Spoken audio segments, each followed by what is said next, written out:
umaga po ng April 27, 2025. Sa ngayon po ay nananatili na easterlies o yung mainit na hangin na mula sa Pacific Ocean ang dominanteng hangin na umiihip po sa malaking bahagi ng ating bansa. Mayroon pong intertropical convergence zone o yung breeding ground ng mga weather disturbances ang nag-i-extend po dyan sa may south of Mindanao at nakapalo po dyan ang LPA na ating minomonitor na tinawag nga po na Invest 929W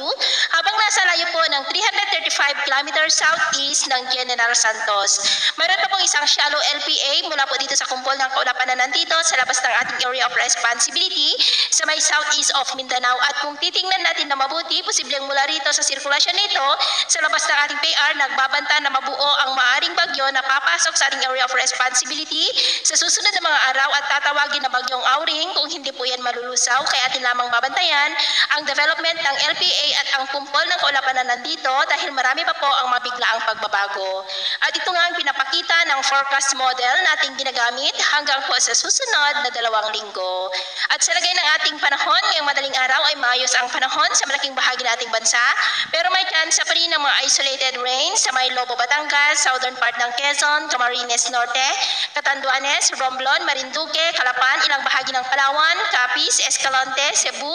Bohol, ilang bahagi ng Leyte, Samar Provinces, Dinagat Island, Zamboanga del Sur, Basilan, Davao Oriental at Sorsogon. At mamaya po ay sisikat naman ang araw sa malaking bahagi ng ating bansa pero may chance pa rin ng cloudy skies with isolated rains sa may Lobo, Batangas, ilang bahagi ng southern part ng Quezon, Bicol Region, Marinduque, Romblon, Palawan, Cadiz, Samar Provinces, ilang bahagi ng Leyte, Cebu, Surigao del Sur, Davao Region